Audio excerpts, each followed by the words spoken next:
Stansa bukan sekedar puisi. Stansa adalah bait-bait dari manuskrip kosmik yang tak tertulis di bumi tetapi terukir dalam huruf kita. Setiap stansa adalah frekuensi, ia membuka dimensi baru pemahaman, bukan sekedar linear, tetapi spiral bertumbuh dari dalam. Stansa kosmik dan irama penciptaan. Sebelum waktu hadir, sebelum ruang terbentang, sebelum aku dan engkau menyadari keberadaan kita, ada keheningan. Di sanalah segalanya bermula, tanpa permulaan. Ajakan untuk menembus batas logika memasuki medan hening yang melahirkan segalanya. Kita akan menyelami stansa kosmik, bait-bait awal penciptaan, bukan sebagai mitos, tetapi melainkan sebagai irama yang mengalir dari sumber realitas itu sendiri. Dan sang dia terlelap. Oh, ini realitas mutlak dan keheningan awal. Dan sang dia terlelap di baut jubah tak kasat mata. Penciptaan tidak dimulai dari kehendak.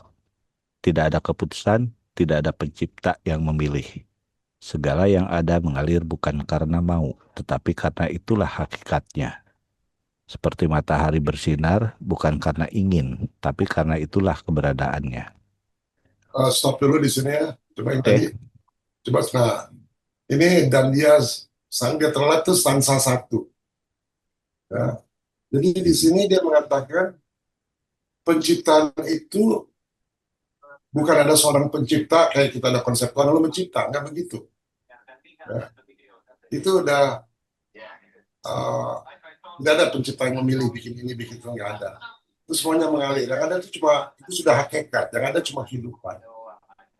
Jadi konsep dia itu dari The Secret Doctrine, pencipta itu belakangan. Jadi ini sudah, makanya sang dia terlelap. Sang dia terlelap itu artinya sang induk, sumber dari segalanya. Terlelap itu kayak istirahat, tidur. Jadi konsep dia semuanya itu berdasarkan siklus. Jadi ada siklus tidur, siklus bangun, siklus tidur, siklus bangun. Punya gitu. Nah kalau kita lihat di buku biru ternyata di buku Ronja begitu juga. Jadi dia bilang itu adalah respirasi. Jadi alam semesta kita itu yang kata saintis itu dia expanding, itu karena dia lagi melepaskan napas. Nanti dia kontraksi lagi. Ya, kontraksi. Jadi nggak mengembang terus. Nah, ini konsepnya begitu. Yang ada itu cuma ini. Ya, terus Fohat, denyut pertama dari keheningan. Fohat bukanlah benda, ia adalah jembatan antara roh dan materi. Getaran yang menyambungkan diam. Ya. Stop dulu ya. Oke. Jadi semuanya itu menyatu. Antara roh, materi itu tadinya menyatu. Semuanya yang ada cuma satu, tidak ada keterpisahan. Nah, ketika ada pemisahan, itu muncullah namanya gerakan pertama, itu adalah Fohat. Yaitu adalah jembatan yang mulai menyebabkan terjadinya dualitas. Menyebabkan terjadinya roh. Jadi Fohat itu adalah getaran yang menyambungkan yang diam dan yang getar.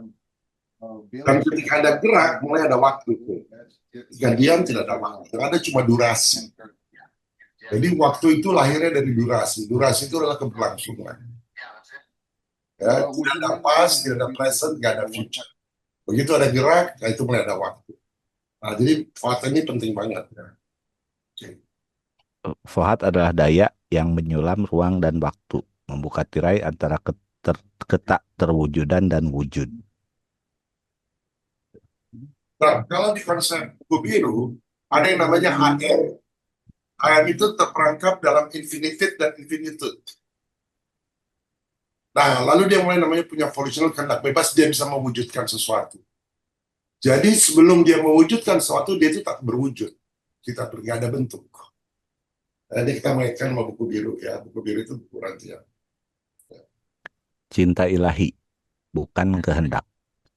Cinta bukan kehendak, adalah penyebab segala penciptaan. Nah, stop dulu di situ.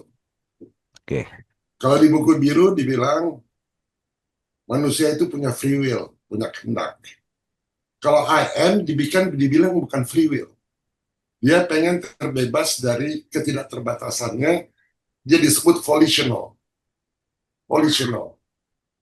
Nah, di Secret Doctrine lebih dahsyat lagi. Penyebab penciptaan itu bukan kehendak. Kenapa sesuatu itu punya kehendak? Dasarnya apa? Saya pernah bilang namanya free will, ingat nggak? Free will itu semua yang menggerakkannya itu cinta. Makanya kedalaman cinta jadi penting. Makanya kemarin kita bilang bahwa cinta itu sudah invasi, kita nggak mengerti arti kata cinta.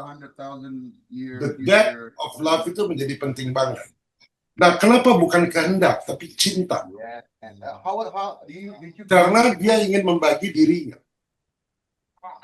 Ya, hidup itu ingin membagi dirinya, mengekspresikan diri. Bukan kehendak, cinta. Nah, kita pernah diskusi dengan Pak Yusuf dan kawan-kawan di Buku Biru, bahwa Tuhan itu lahirnya dari keilahian. Keilahian itu lebih tua dari Tuhan. Ya. Yang ilahi tidak selalu Tuhan, dan yang ilahi tidak selalu bukan Tuhan. Tapi Tuhan lahirnya dari keilahian. Jadi cinta yang di sini sebutnya adalah cinta ilahi. Nah, seperti kita manusia, kita punya derajat keilahian, tapi kita mungkin bukan Tuhan yang dimaksud oleh ini ya, oleh Spirit. Nah, cinta ilahi mengalir sebagai getaran terdalam dari keberadaan. Berarti ini vibration. Kalau itu vibration berarti diukur, bisa diukur. Nah, Pak Kun sudah membuat rumus matematisnya. Dan kekuatan dari cinta ilahi ini bisa melakukan healing. Bisa memanifestasikan dari non-materi menjadi materi. Dan cinta ini, dia sendiri adalah hukum gravitasi spiritual. Kalau kita lihat di Buku Biru, ada 4 buku tidak ada 4 gravitasi. Salah satunya adalah hukum gravitasi. Nah, saintis sekarang di kuantum, mereka belum punya theory of everything karena mereka masih masalah dengan menyatukan gravitasi itu apa. Belum ada kesepakatan. Sekarang ada pertentangan dua kubu antara string theory sama satu yang non-string theory, di mana yang menjadi problem adalah gravitasi. Nah, Buku Biru sama Secret Doctrine ini menjawab. Jadi ketika kita bilang cinta, sebenarnya kita lagi bicara hukum gravitasi spiritual. Jadi kata-kata I love you itu dangkal banget. Karena sebenarnya yang kita lagi bicarakan hukum gravitasi spiritual. Oleh karena itu ada namanya fall in love gravitasi. Berapa dalam you masuk dalam hukum gravitasi itu. Ketika you masuk dalam, fall in love dalam, maka you kembali ke suatu sumber.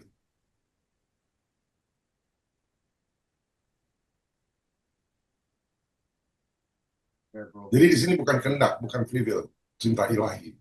Nanti dia termanifestasikan jadi kehendak, tapi dasarnya cinta. Jadi kalau kita punya free will, dasar kita apa? Oh, saya pengen kaya. Itu kehendak kita, tapi dasarnya cinta bukan. Bicaranya dalam banget. You punya kehendak, dasarnya cinta bukan. Terus kaya you mau apa?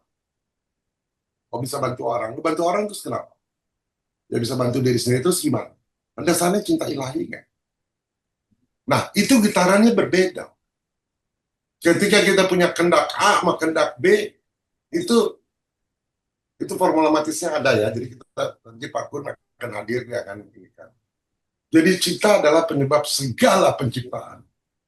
Dan dia itu vibration. Dan dia itu adalah hukum gravitasi. Jadi hukum roh sama hukum materi ternyata satu.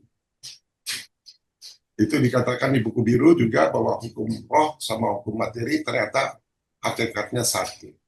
Mereka sifatnya tidak magis, tidak magic sifatnya. Ya. Tapi kalau kita amati, kita observe, dia sangat logik. Oke. Sorry ya, saya supaya ini bunyi. Ya.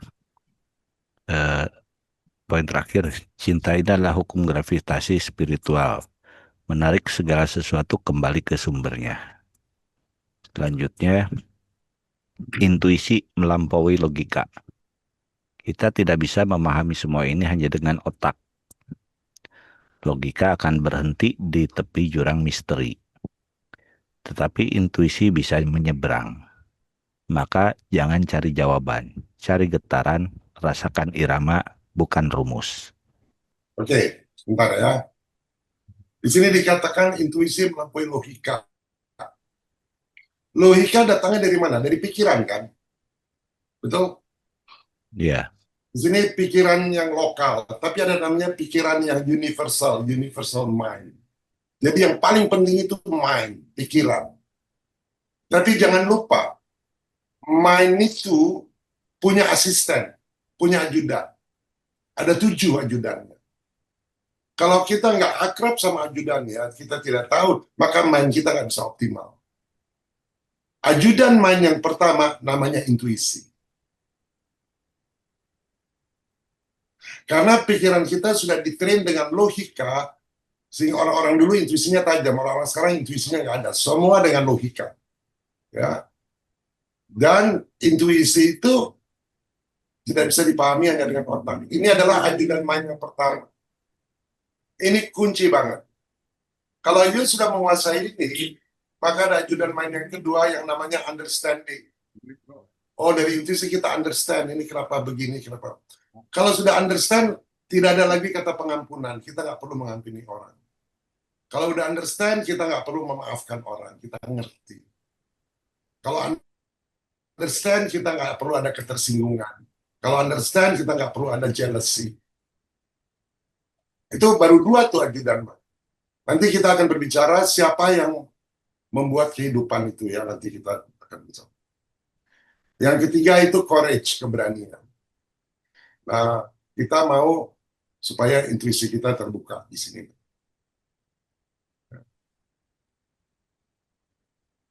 Logika akan berhenti di tepi jurang misteri, tapi intuisi bisa menyeberang. Jadi intuisi itu lebih unggul dibandingkan logika.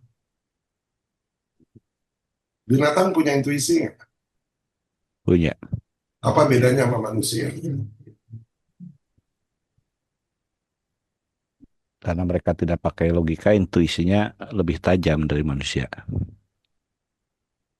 Kalau binatang itu sifatnya dibilang kalau di buku biru coba-coba. Dia tidak bisa mempredik future. Ya, dia harus coba-coba. Tapi kalau manusia, dia nggak perlu eksperimen. Kalau dia ada intuisi, dia udah tahu. Nggak perlu eksperimen. Dia bisa lihat future tanpa perlu eksperimen. Nah, sekarang kalau kita bicara future, itu ada ilmu yang bisa melihat future yang dites di Stanford dari tahun 77. Nama ilmunya itu adalah remote viewing. Ya, lihat dari jauh. Orang bilang itu intuisi, itu bukan intuisi. Itu remote viewing, itu udah menjadi science. Dan itu diciptakan oleh Ingo Swann dibantu oleh 2 profesor dan dibiayai oleh Kongres. Nah, saya kira masyarakat Indonesia atau kita di grup ini kita bisa belajar mengenai remote viewing. Firya pengen belajar remote viewing. Nah, remote viewing itu dia bukan cari jawaban. Remote viewing dia itu cari getaran. Ya, getaran yang dikirimkan oleh pikiran universal ke tubuh kita dan ada iramanya. Ya, kita akan sana. Silakan. Prof, saya mau sedikit bertanya ini tentang intuisi. Ya. Korelasinya dengan kesadaran bagaimana, Prof? Nah, nanti kita akan lihat stansa 1 ya, bahwa kesadaran itu belum tumbuh, bro. Tumbuhnya bersamaan dengan intuisi, bro. Ya. Nanti kita lihat, nanti kita ke stansa 1 ya. Kita ini kan baru Oke, pembukaan. Nanti di siap. intuisi. Jadi jawaban pertanyaan itu nanti terjawab ya. Menarik banget ya. Mind blowing banget. Oke. Selanjutnya ya. Tafsir awal, sang dia terlelap. Dan sang dia terlelap. Jubah tak kasat mata menyelubungi sang induk abadi. 7 keabadian hening menanti di pusaran kekekalan. Yang ada hanyalah ada. Dan dari ada itu lahirlah segalanya, seperti mimpi agung dari batin semesta. Oke. Oke. Selanjutnya, Selesai. Bapak. Selanjutnya. Ini Ya. Jadi yang ada penutup. cuma ada, keberadaan. Yang ada itu ada. Jadi nggak ada Iya. penciptaan, dia udah ada. Oke. Penutup. Kita adalah gema dari stansa awal. Kita bukan ciptaan, kita adalah gema. Gema dari denyut pertama yang terus bergema dalam tubuh kita, dalam jiwa kita, dalam cinta kita. Kita semua adalah bait-bait hidup dari puisi kosmik yang belum selesai. Nah itu saya kirim ke Pak Taufan, ada lagi slide satu lagi Pak, mungkin bisa dibuka. Oke, sebentar.